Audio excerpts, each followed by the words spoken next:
पित्रे ब्रह्मोपदिष्ट्रे मे गुरवे दैवताय च प्राप्याय प्रापकायास्तु नमः श्रीनिधये नमः। नमो वेंकटेशाय वेंकटेशाय नमः। वेंकटत्वरैवार्क नमः।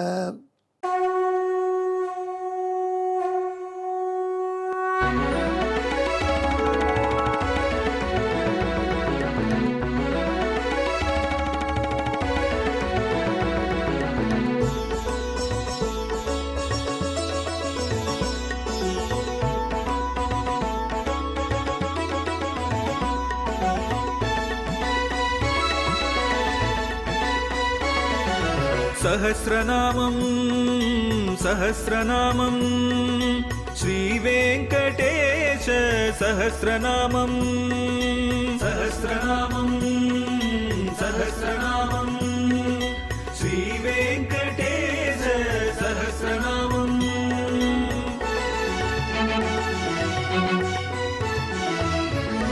உலகில் கலிவினை தோஷம் அகற்றும் நாமம் சஹஸ்ரநாமம். உயர்வுகளை வாழ்வில் அளிக்கும் நாமம் சஹஸ்ரநாமம். திருமலையில் தினம் அர்ச்சனை நடைபெறும் நாமம் சஹஸ்ரநாமம். திருவேங்கடனின் தரிசனம் காட்டும் நாமம் சஹஸ்ரநாமம்.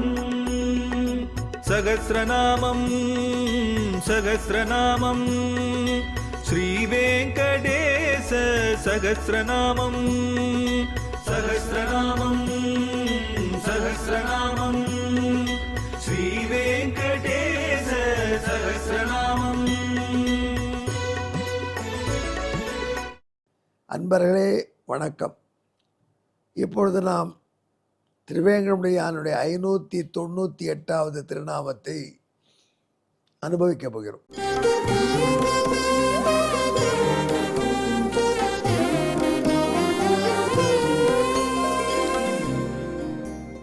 அண்மையில் அடியேன் பங்கு கொண்ட நிகழ்ச்சி நமது பரவாக்கோட்டை சின்ன ஆண்டவன் ஸ்ரீ ஸ்ரீனிவாச கோபால மகாதேசிகன் சுவாமியினுடைய 60வது திருநக்ஷத்திரம் மணி விழா இன்னும் நடந்து கொண்டிருக்கிறது. அது சித்திரை அவிட்டத்தில் நிறைவேறப் போகிறது. இந்த பதிவு செய்யும் பொழுது அது நடந்து கொண்டிருக்கிறது. அதன் முதல் 2 நாள் சதஸில் அடியேன் பங்கேற்றேன். அதற்கு முன் நடாதுருமாள் சதஸ் 72வது நடாதுருமாள் சதஸ் ஸ்ரீரங்கத்தில் நடத்தினேன். அதற்கு தொடக்கத்திலே பரவாக்கோட்டை சின்ன ஆண்டவன் எழுந்தள்ளியிருந்தார் ஸ்ரீனிவாச கோபால மகாதேசிகன். அப்பொழுது பேச்சுவாக்கில் ஒரு விஷயம் சொன்னோம். அதாவது அஸ்வமேத யாகத்திலே பல குட்டி வேள்கள் சொல்லப்பட்டிருக்கு. கொஞ்சம் நஞ்சம் இல்லை. அக்னேய காயத்ராய அப்படின்னு தொடங்கி சர்வபிருஷ்டா என்று ஒரு வேள்வி தொகை பண்ண வேணும். வேள்வியின் கூட்டம் தசகவிஷ் என்று அதற்கு பெயர். 10 தேவதைகள் குறித்து 10 விதமான பொருள்களை அர்ப்பணிக்கணும். அக்னயே காயத்ராய திரிவிருதே ராதம் தராய பாசந்தாய அஷ்டாகபாலகா என்று அக்னி தேவையில் ராதந்தரன் என்கிற அக்னி தேவதைக்கு 8 கபாலங்கள்னால் சின்ன ஓட்டு சல்லி 8 அணா, பழைய காலத்து 8 அணா மாதிரி இருக்கும். அது மேலே மாவுருண்டை வச்சு நெருப்பில் சுட்டு சமர்ப்பிக்கணும். அவளுக்கு புரோடாசம் 8 புரோடாசம் 8 கபாலத்தில் வைத்த புரோடாசம் அது. அதே போல் இந்திராய திரைஷ்டுபாய பஞ்சதசாய பார்கதாய கிரீஷ்மாய ஏகாதச கபாலகா. ஒருவித இந்திரனுக்கு 11 கபால புரோடாசம் என்று ஆரம்பித்து 6 தேவதைகள் பட்டியலிட்டு விட்டு 10 தேவதைகள் 10 பொருளை ஏற்படுத்த சொல்லி 7வது தேவதையாக பிராட்டி லக்ஷ்மி தேவியை சொல்லுது. அதேத்யை விஷ்ணு பத்னியை சருகு. விஷ்ணு பத்னியான பிராட்டி லக்ஷ்மி தேவிக்கு பொங்கல் நிவேதனம் பண்ணணும், பொங்கல் அர்ப்பணிக்கணும். அப்புறம் 9வது தேவதை 10வது தேவதை என்று 10 தேவதைகள். உங்களுக்கு ஒரு தகவல் சொல்கிறேன். யாகத்துலலாம் என்ன பண்ணுவாங்க, டமால்னு அக்னியில் போடுவாங்க. மந்திரம் சொல்லி தானே போடணும் பொருளை. அர்ப்பணிக்கும் பொழுது அந்த அர்ப்பணத்துக்கு ஒரு முறை இருக்குது.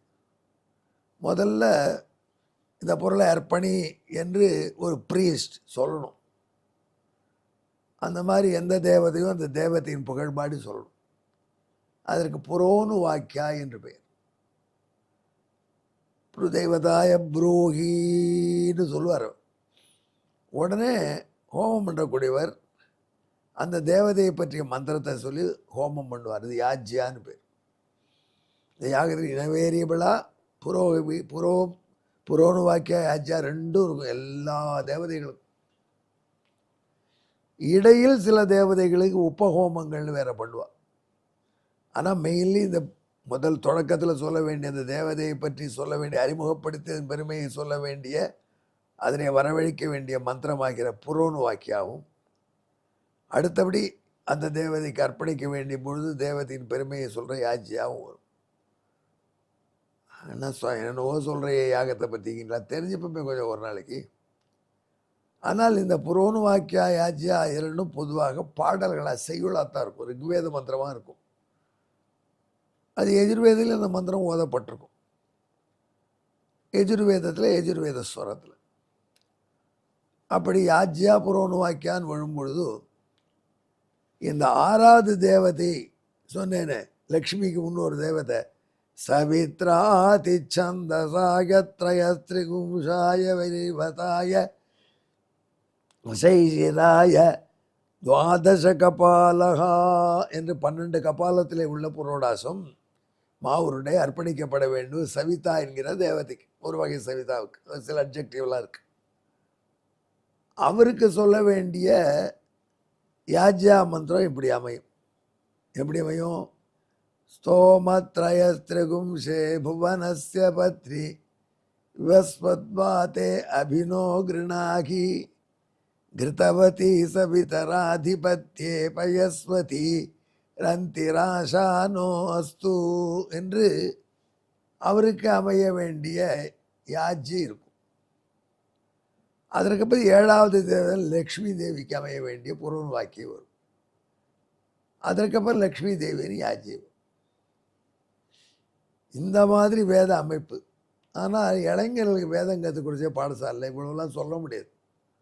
ஒரே மூச்சில் இந்த மந்திரம்லாம் அவங்களால சொல்ல முடியாது. அதுக்காக என்னன்னா 50 வேர்ட்ஸ், 50 பதங்களிலே நிறுத்தி சொல்லி கொடுத்துருவாங்க.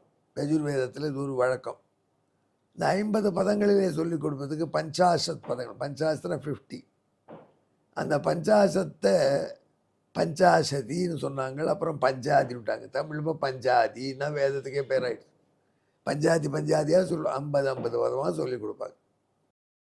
லக்ஷ்மி தேவிக்கு என்று யாகத்திலே பண்ணக்கூடிய யாக விவரங்கள் தெரியாதவர்கள் கூட அவர்கள் வீட்டிலே லக்ஷ்மி தேவிக்கு பூஜை செய்யும் பொழுது லக்ஷ்மி தேவி மந்திரத்தை சொல்ல விரும்புவார்கள் அல்லவா, அவர்கள் இந்த யாஜ்யை புரோனு வாக்கியை ரெண்டும் சொல்லட்டும் என்று ஏற்பாடு. அந்த மந்திரங்கள் எங்கப்பா இருக்குதுன்னு யாரோ ஒருத்தர் கேட்டிருக்காங்க போல இருக்கு அந்த காலத்தில். அது கிருணாகி என்று தொடங்குகிற பஞ்சாயத்தில் இருக்குதுன்னு சொல்லியிருப்பாங்க. உடனே என்ன பண்ணிட்டாங்க, அந்த கிருணாகிங்கிற தொடங்குகிற பஞ்சாதியை சொன்னாங்க. அது லக்ஷ்மியினுடைய பேர் வச்ச விஷ்ணு பத்ரி, விஷ்ணுவின் மனைவின்னு வந்தால் முடிஞ்சு கொடுத்துன்னு புரிஞ்சுனாங்க. அப்படிலாம் இவ்வளோ பெரிய டெக்னிக்கலி ரொம்ப டீப்பான சயின்ஸ் வேதம். வெறும் மூலம் மட்டும் படித்து சமஸ்கிருதத்துடைய வெக்காபுலரி இல்லாத நிலையில் அவர்கள் புரிந்து கொண்டது இவ்வளோதான். அர்த்தம் தெரிஞ்சுட்டு தான் வேதம் சொல்லணுங்கிறதுல பகவானுக்கு தெரியும். நீ வேதத்தை மூலத்தை மட்டும் அத்தியனம் பண்ணாலே அத்தியனம் விதி பூர்த்தி ஆகிடுதுன்னு ராமானுஜர் சொல்லியிருக்கார். அக்கா அர்த்தம் தெரிந்து கொள்ள வேண்டாம் என்று சொல்லவில்லை. அர்த்தம் தெரிஞ்சுதான் தான் அனுபவிக்க முடியும், ஒழுங்காக செய்ய முடியும் காரியத்தை. வேதத்தை படி என்கிற கட்டளை இந்த அளவோடு முடிஞ்சு போகிறதுன்னு தான் அவர் சொன்னார். ஆனால் அந்த வேதத்தை படிப்பதற்கே பல ஆண்டுகள் ஆகிறதுனால ரொம்ப பேர் மேலே போகிறதில்லை. அதில் கிருணாகி என்கிற தொடங்குகிற பஞ்சாதியில் இருக்குன்னுட்டாங்க. அந்த பஞ்சாதி என்ன? கிருணாகி கிருதபதி சவிதராதிபத்யை பயஸ்வதி கிருணாகி கிருதபதி சவிதராதிபத்யை பயஸ்வதீரந்திராசானோ அஸ்து அப்படின்ற கிருணாகிலிருந்து தொடங்கக்கூடிய ஒரு அரைக்கால் அரைக்காலோட குறைச்சல் வீசம் அளவு உள்ள ஒரு பாட்டில் சொல்லி அப்புறம் பாதி அடியே சொல்லி இது ரெண்டும் லக்ஷ்மி தேவி சம்பந்தம் இல்லாத பகுதியும் ஓதி அப்புறம் துருவாதிஷாம் விஷ்ணு பத்னகோராசேஷா நாசக சோயா மனோதா பிரகஸ்பதிர் மாதரிஸ்வோத வாயு சந்துவானா மாதா அபினோ கிருணாது விஷ்டம்போ திவோ தருண பிருத்திவியாசேஷானா ஜகதோ விஷ்ணு பத்னி என்கிற வரைக்கும் சொல்லி நடத்திடுறாங்க.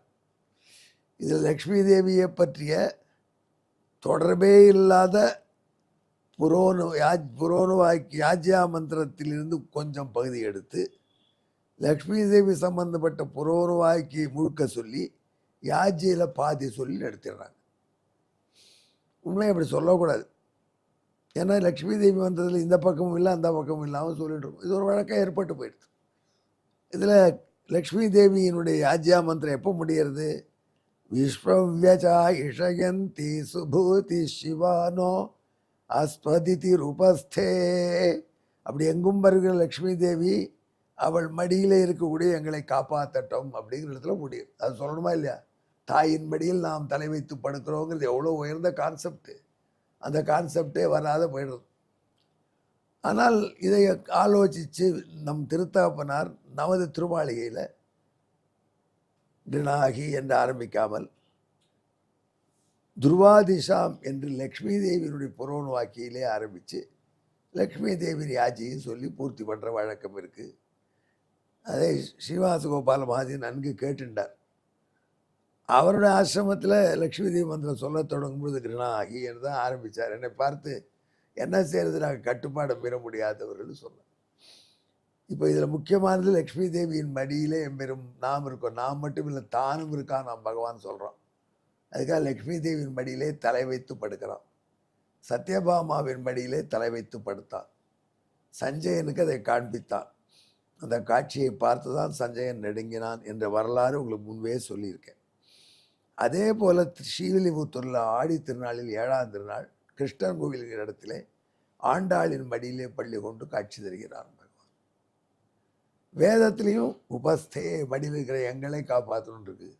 பகவான் சேர்ச்சிட்டு சொன்னான், நீங்கள் மட்டும் இல்லை, நானும் அவள் மடியில் தான் இருக்கேன். ஆகையினால சத்யாவின் மடியில் இருக்கேன். சத்யபாமாவை எனக்கு தலைவியாக கொண்டவன் நான் என்று பகவான் சொன்னான். அதனால பகவானுக்கு சத்யேஷன், சத்யா ஈஷா எஸ்ய சகா சத்யேஷா என்று பெயராம். இதுதான் சத்யேஷா என்கிற 598வது திருநாமம். இந்த திருநாமத்துக்கு பின்னணியான ஸ்லோகம்.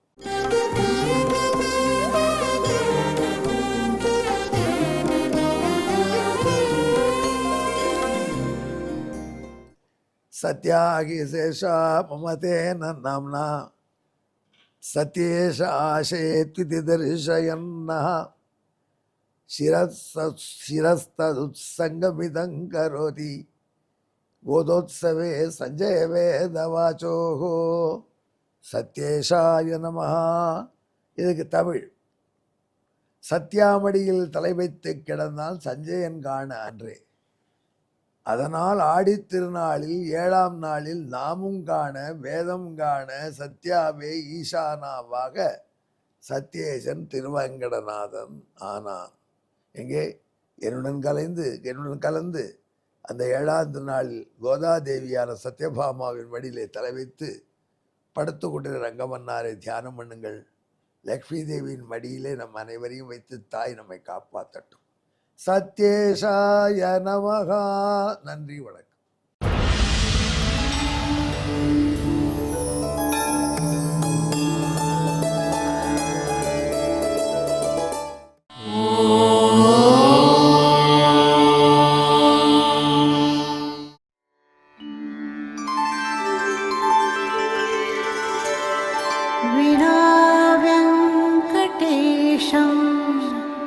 ननाथो ननाथः सदा वेङ्कटेशं स्मरामि स्मरामि.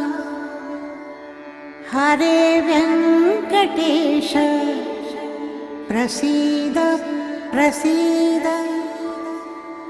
प्रियं वेङ्कटेश प्रयच्छ प्रयच्छ